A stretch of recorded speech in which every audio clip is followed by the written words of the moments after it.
Assalamualaikum warahmatullahi wabarakatuh. Apa kabar anak soleh-soleha? Alhamdulillah luar biasa. Dengan BPI makin cerdas, makin soleh-soleha. Allahu Akbar. Nah, apa kabar anak semuanya? Semoga semuanya dalam keadaan sehat, masih dalam keadaan semangat, karena kita setelah melaksanakan 17 Agustus ya, kemerdekaan kita, kemerdekaan Republik Indonesia yang ke-76. Nah, semoga semangat kemerdekaan itu masih bisa kita simpan dalam hati-hati kita untuk terus berusaha menjadi generasi-generasi yang lebih baik lagi ya. Nah, untuk hari ini kita akan belajar lagi BPI ya, tapi sebelumnya ada baiknya kita buka dengan basmalah. Bismillahirrahmanirrahim. Nah, Ananda, hari ini Ustazah akan mengajak kalian untuk belajar Sirah Nabawi. Hari ini kita belajar tentang tanda-tanda kenabian. Jadi sebelumnya Ustazah review lagi dari masa kecilnya Nabi ya. Nabi itu lahir dalam keadaan yatim, dimana saat lahir beliau sudah tidak memiliki ayah atau ayahnya setelah meninggal. Kemudian setelah umur 6 tahun kemudian ibunya lagi yang meninggal, Siti Aminah meninggal. Kemudian saat diasuh oleh kakeknya hanya sampai dia berumur 8 tahun. Di umur 8 tahun kakeknya Abu Muthalib pun meninggal. Nah, setelah itu Nabi Muhammad SAW itu diasuh oleh pamannya yang bernama Abu Thalib. Pada pengasuhan Abu Thalib, Nabi Muhammad banyak belajar dari pamannya tentang berdagang. Nah, pada usia 12 tahun, Nabi Muhammad itu diajak ke Syam ya, ke negeri Syam untuk belajar berdagang ya, untuk berdagang di sana. Nah, selama perjalanan Nabi Muhammad itu selalu dilindungi oleh awan, gumpalan awan. Saat Nabi Muhammad berhenti, awannya juga berhenti. Kemudian saat Nabi Muhammad bergerak lagi, awannya juga ikut bergerak. Jadi saat itu keadaannya panas terik matahari, namun Nabi Muhammad tidak merasakan panas. Itu salah satu tanda yang alam semesta tunjukkan kalau Nabi Muhammad itu adalah seorang Nabi utusan Allah.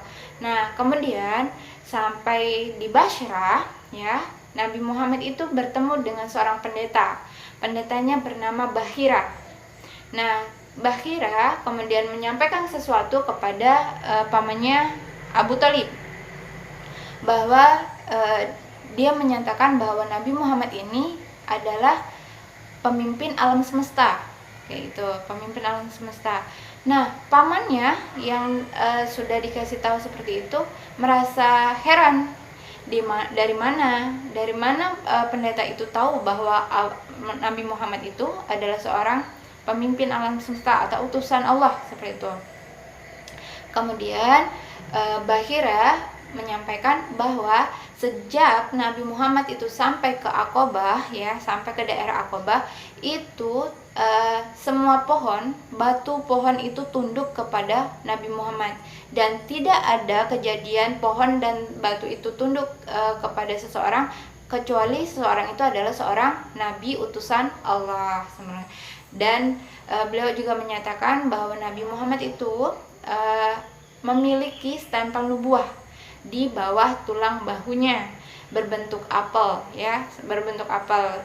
Nah, Bahira juga menyampaikan bahwa tanda-tanda Nabi Muhammad itu Nabi akhir itu akan ada, itu telah ditulis di kitabnya. Bahira bukan seorang Islam ya, tapi di kitabnya yang kitabnya terdahulu menyatakan bahwa ada tanda-tanda kenabian seperti itu. Nah, Ananda, jadi Nabi Muhammad itu sudah mempunyai tanda-tanda kenabian sejak kecil ya, sejak kecil.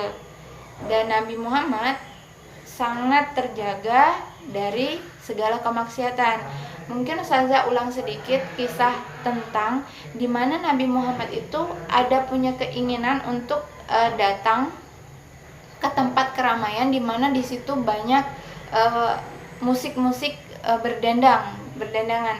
Tapi Allah dengan qadarullah juga Nabi Muhammad dibuat sangat ngantuk gitu ya, sangat ngantuk sehingga Nabi Muhammad itu tidak bisa pergi ke tempat keramaian tersebut. Karena apa? Karena Nabi Muhammad memang dijaga dari hal-hal maksiat seperti itu. Nah, Nanda, hari ini kita sudah belajar tentang Sirah Nabawi, tentang tanda-tanda kenabian. Semoga dengan kita belajar tentang tanda-tanda kenabian membuat kita semakin mencintai Nabi kita, semakin kita mengenal Nabi kita ya. Dan semoga kita menjadi salah satu umatnya yang diakui di akhir yaumul akhir kelak ya, dan mendapatkan syafaat beliau. Amin ya rabbal alamin. Nah, untuk selanjutnya silakan Anda mengerjakan tugas latihannya, silakan dikerjakan di buku tulis, kemudian silakan difoto, kemudian dikirimkan ke link drive yang nanti Ustazah kirimkan ke kalian ya. Karena kalau misal fotonya langsung dikirim ke grup WA terlalu banyak seperti itu. Ustazah pesan ya, tetap semangat, tetap rajin belajar, tetap berusaha menjadi anak yang soleh dan soleha, cintai Al-Quran, dan semoga pandemi ini cepat berlalu sehingga kita bisa belajar seperti biasanya. Oke, kita tutup dengan hamdalah, alhamdulillahirabbil alamin, kemudian istighfar, astagfirullahalazim, astagfirullahalazim, astagfirullahalazim, dan doa kafaratul majelis. Subhanakallahumma wa bihamdika asyhadu alla ilaha illa anta astaghfiruka wa atubu ilaik. Ustazah mohon maaf atas kekurangan-kekurangan Ustazah. Ustazah akhiri, assalamualaikum warahmatullahi wabarakatuh.